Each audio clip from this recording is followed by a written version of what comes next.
আমি যেটা বলতে চাচ্ছি হচ্ছে কাঁঠাল সম্পর্কে। আপনি যদি বাড়িতে গাছ লাগাতে চান তাহলে কাঁঠাল গাছ লাগান। আপনার যেমন গাছ হবে এই লকটার যেমন কাঁঠাল গাছের লকের প্রচুর দাম।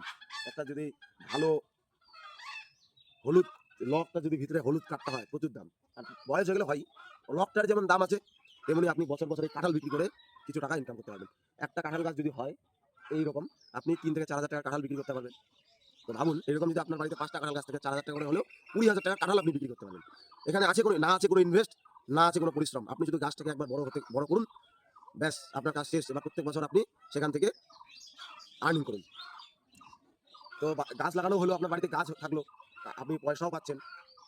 এভাবেই চারদিক থেকে আমাদের সংসারে যদি টাকা আসে অল্প, অল্প করে তো দেখবেন একটা ভালো অ্যামাউন্ট দাঁড়াবে। যদি ৫ টা কাঁঠাল গাছ থেকে আপনার পরিবারে ৪,০০০ টাকা করে ২০,০০০ টাকা বছরে আসে।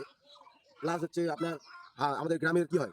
মুরগি, ছাগল বাড়িতে সেসব থেকেও তো আমাদের ২ টা ছাগল যদি ২ টা খাসি ছাগল যদি বছরে বড় হয় সেখান থেকে ২০,০০০ টাকা বছরে ৪০,০০০ টাকা। মুরগি আছে, মুরগি যদি আপনি ডিম মুরগি সহ ১০,০০০ টাকা বছরে বিক্রি করেন ৫০,০০০ টাকা। মানে বছরে বাড়িতে বসে শুধু বাড়ির লোক একজনই সবকিছু কাজকর্ম করেও বাড়িতে ৬০,০০০-৭০,০০০ টাকা ইনকাম করা যায়। তো আমাদের গ্রামের মা বোনেরা যদি একটু সজাগ থাকে, সচেতন থাকে, এভাবে কিছু করতে পারে। এরকমভাবে যদি একটা প্ল্যান করা যায়, তো দেখবেন আপনার টাকা পয়সার সেরকম একটা অভাব হবে না। বুদ্ধি করে চলতে হবে। আমরা সৎভাবে ইনকাম করে ভালো চলবো। অসৎভাবে ইনকাম না করলেই হলো। সকলকে আমার এটাই বলার।